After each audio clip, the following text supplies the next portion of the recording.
ٹھیک ہے، اس کے اوپر ہم کبھی بھی کمپرومائز نہیں کریں گے. اس کے اوپر ہمارا سٹینڈ پہلے بھی تھا، وہ آج بھی ہے، اور انشاءاللہ آگے بھی قائم رہے گا کہ ہم اپنے آئین کے اندر، اس کے اندر رہتے ہوئے ہم اپنی جو بھی نظام ہے وہ چلانے کے ہم اختیار رکھتے ہیں. اب جب بجلی کے اوپر ہمیں ان کو ٹائم پہ دینا پڑا تو ہمارا 9 چیزوں کا ہم نے نوٹیفیکیشن لیا، اور پروڈکشن کاسٹ کے تعین کے اوپر حکومت نے ہم سے ٹائم مانگا اور ہم نے ان کو ٹائم دیا. اب عوام کہاں سے پیدا ہو گیا کہ عوام ہم سے پوچھتی ہے کہ اس کے اندر بجلی کا جو ہے وہ نوٹیفیکیشن نہیں ہے. دیکھیں، اگر تو ہم نے عوام سے جھوٹ بولنا ہوتا تو ہم اس کے اندر ایک جملہ لکھ سکتے تھے کہ جناب بجلی کا بھی مسئلہ حل ہو گیا. ہم نے نہیں لکھا، کیونکہ 1 ماہ سے جو ہمارا جھگڑا تھا برملا، آپ میرے تمام سٹیٹمنٹ دیکھ لیں کہ میں ہمیشہ یہ بات کہہ رہا تھا کہ ہمارے 9 مسائل حل ہو چکے ہیں، صرف ان کے اندر قانونی پیچیدگی ہے. ہم ایسا نوٹیفیکیشن لینا چاہتے ہیں کہ جس کو آنے والی حکومت یہ نہ کہہ سکے کہ یہ سابقہ حکومت نے کیا، ہم اس کو نہیں مانتے.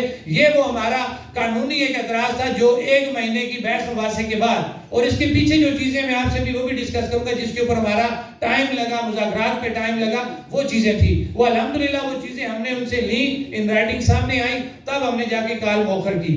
اور جب کال ہم نے موخر کر دی اور ہم 9 چیزوں کا ٹارگٹ جو 5 تاریخ ہم نے رکھی تھی، ہم نے بالکل ٹھیک رکھی تھی. ہمارا کسی دن سے، کسی نظریے سے کوئی اختلاف نہیں تھا. ہماری اپنی پلاننگ تھی اور ہم اس پلاننگ میں کامیاب ہوئے. ہم حکومت سے 9 چیزیں لے کے باہر آئے. اور اب ہمارا ایک جو پوائنٹ رہ گیا ہے وہ ہے پیداواری لاگت کا تعین کرنا. انشاءاللہ چند دنوں میں وہ مسئلہ بھی ہمارا حل ہو جائے گا.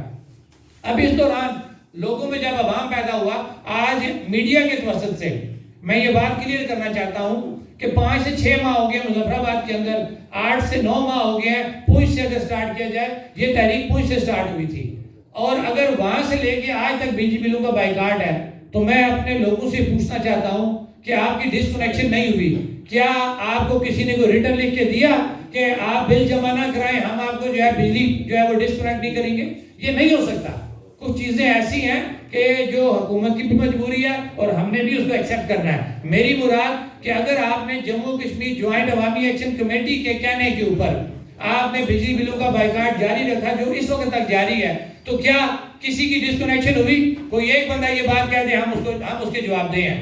وجہ کیا ہے کہ ہمارا حکومت سے یہ طے ہوا تھا جب ہم مذاکرات میں بیٹھے کہ جس وقت تک ہم حکومت کے ساتھ مذاکرات میں ہیں، ہماری مراد کہ یہ پیداواری لاگت کا تعین نہیں ہوتا، ہم بل بائیکاٹ کریں گے، ہمارے دھرنے جاری رہیں گے، ہماری ایکٹیویٹیز جاری رہیں گی اور حکومت ڈسکنیکشن نہیں کرے گی. جب یہ پہلے دن سے بات ابھی تک جاری ہے، ہمارے دھرنے پورے آزاد کشمیر میں جاری ہیں، ہمارا بجلی بل بائیکاٹ پورے آزاد کشمیر کے اندر جاری ہے، ہماری تقریبات جو ہمارے چھوٹے موٹے ایونٹ ہیں وہ ہر جگہ جاری ہیں. تو ہماری عوام کیوں پریشان ہو گئی؟ پریشان کیوں ہوگی کہ یہاں پہ ایسے سہولتکار ہیں جنہوں نے ہمیشہ اس ریاست کا جو ہے بیڑا غرق کیا. انہوں نے ایک وہ کہتے ہیں نا پاؤ بوٹی کے لیے پوری بھینس کو ذبح کرنے والی ان کی پالیسی ہے. میں